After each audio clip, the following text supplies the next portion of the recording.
Okay, then we are live on this Sunday night, and the first comment that I see is of Piyush Plaban, and I think he sums it up best when he says, "A disaster for Red Bull." 57 laps of the Bahrain Grand Prix. It at one moment seemed like everything had settled down. It seemed like it's going to be a boring top six finish, dominated by Ferrari, followed by Red Bull, followed by the Mercedes. But in the last three laps, everything has changed. I mean, I never expected to see such an exciting Grand Prix. And if this is a sign of how the first Grand Prix of this season has happened, just goes on to tell you what an exciting season we're going to have. Just to let you know that we will be live after every race throughout this Formula One season, especially after what we've seen in the first Grand Prix.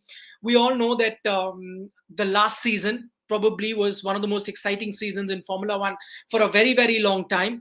And continuing in that tradition, we've had a fantastic Grand Prix first up. So let's try and sum up what we've seen in this first Grand Prix of the season, the Bahrain Grand Prix, after a few months after that exciting Grand Prix that we saw in Abu Dhabi, where Red Bull won. So that was their high under unexpected circumstances. You had a new champion in Max Verstappen, and now in unexpected circumstances, both Red Bull crashed out right at the end. Let's talk about both of them. Firstly, it's a Ferrari 1-2. Charles Leclerc and Carlos Sainz finishing 1-2. Lewis Hamilton gets on the podium. So these are your top three. But how did we reach here?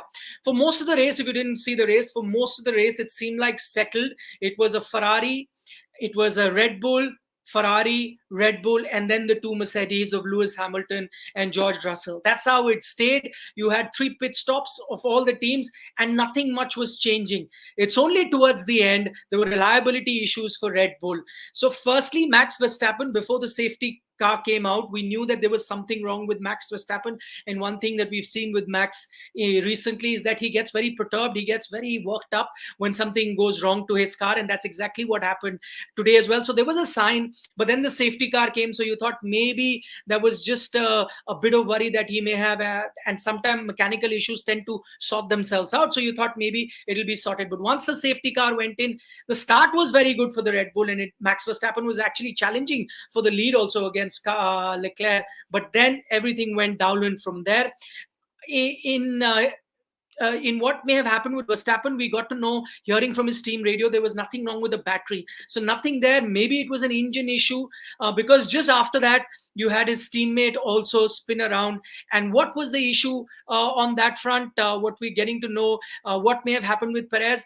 Initially, I thought that he may have hit the side of the track where the paint is, and that's why he may have spun. But that was not the case. I think it was also an engine braking that made an issue, and that's why he spun out. So it is a gift for Lewis Hamilton, who will take it with both hands. He ends up on the podium. It's his, I don't know, a record podium for Lewis Hamilton. But for Ferrari, again, the big story to come out is Ferrari. I think 46 or 49 races after they got their last podium. Now they've got two podiums, in fact, both one and two. Hydraulic issue, as Piyush is pointing out, maybe it was an hydraulic issue for Red Bull. But see how things change. Last season ended on such a high note. This season has really been a disaster to start with for Red Bull. But great for Ferrari fans. I think, Ferrari fans, the last title, again, I mean, just top of my head, I think the last title Ferrari won may have been 2007. Kimi Raikkonen won them the last title.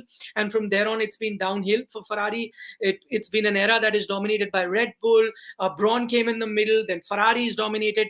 But now I think it is the turn of Ferraris also this season, at least the start of the season. And if you remember, if you saw a preview show with Karun Chandok, Karun had pointed that out when we were building up to this season. Karun Chandok, a former Formula One driver and one of the sharpest brains in Formula One, pointed it out that this year Ferrari is going to be the dark horses. Not a lot of people gave Ferrari a chance, considering how the last decade has been for them, but clearly they are the fastest team on track.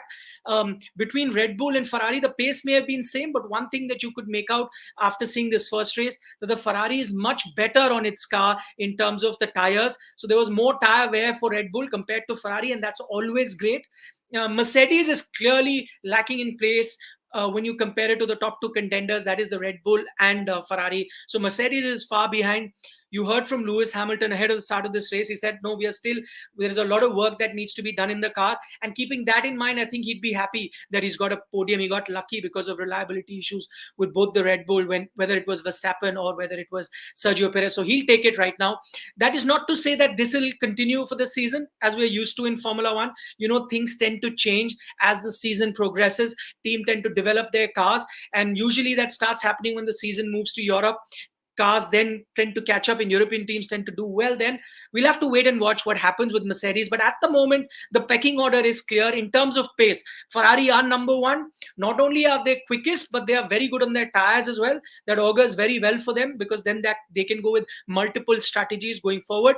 Red Bull is number two, but two things in terms of pace, but two things that you can clearly see: reliability issues, and major reliability issues for both cars not to finish is a headache that Red Bull will have to deal with going forward. That is there. Mercedes, at least no reliability issues, but clearly lacking in pace. Not great in terms of how the car is handling the tires.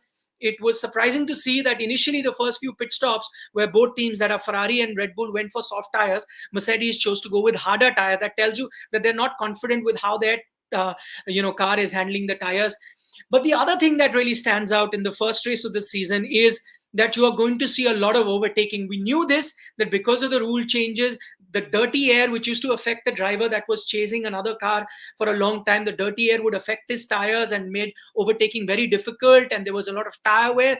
That is not going to happen. We heard this at the start of the season, but we're seeing evidence of that now, that you will get to see a lot more overtaking, and it'll also encourage drivers to be close on the heels of the car that they're chasing, without worrying about the dirty air, without worrying about any sort of damage to their tires. So that is great news. If you love racing, you love cars going side by side, I think that is something that we will see as the season progresses. But what an exciting Grand Prix to begin with.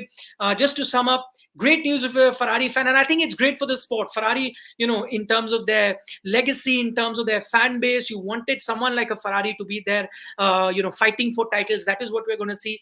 Unfortunately for another legacy team in McLaren, not great news right at the bottom. So that will not please a lot of McLaren fans. Again, a legacy team like Ferrari. So it's pretty strange for them. In fact, Mercedes engine, all teams using Mercedes engines were really lagging behind. So that's not great news. Maybe that's the reason why Mercedes, the team itself, isn't doing pretty well. Maybe their aerodynamics are fine, but the engine is an issue. We'll find out as the season goes along. But a great start to the season. I can't wait for the next race to start. Few encouraging signs, few points to note that I mentioned is something that I'll keep an eye on. So until next time, until the next Grand Prix, we'll build up to the Grand Prix before it starts, and then we'll also talk about it once it ends. Just going to take a few comments. Thank you, Ashish, for your comments about liking our show. Rohit Kumar says, why don't you come live? Rohit, I am live. I've come live as soon as the game got over. People are saying cover tennis. Of course we will. As soon as the French Open starts, we're going to cover tennis.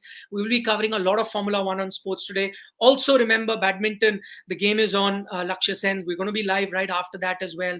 So we're going to be covering all of that. Ashish Shukla joining us from Dubai, not too far away from where the Grand Prix took place. Ashish, lovely to have you with us, and do keep joining us for all our coverage. Remember, IPL is coming, so we have a lot of programming planned for IPL.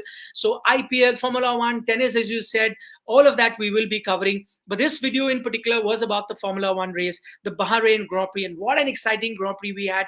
It may have seemed a bit boring to begin with, but the last few laps were nail-biting, to say the least. Shivam is saying do F1 analysis every weekend. Yes, Shivam, we are going to do that. P3 for Lewis, Anita, that's correct. We've discussed that at the start of the video. Please go and see that. I think he'll take it with both hands. He'll consider himself very, very lucky to get this. But what I'm beginning to like about Lewis Hamilton, this more mature Lewis Hamilton, is that he doesn't get perturbed. He doesn't start throwing his arm or getting angry if his car is not performing. That is the younger Lewis Hamilton we used to see. I see those traits in Max Verstappen now. Lewis has settled down. He's become mature. He's found a way to get the best out of his car. Whatever condition, whatever car you give him, he tries to get the best out of it. And those are signs of maturity as well. On that note, thanks so much for joining us, and I hope you enjoyed our Formula One coverage. We'll continue to be live before and after every Formula One Grand Prix this season, and so do join us then. Bye-bye for now.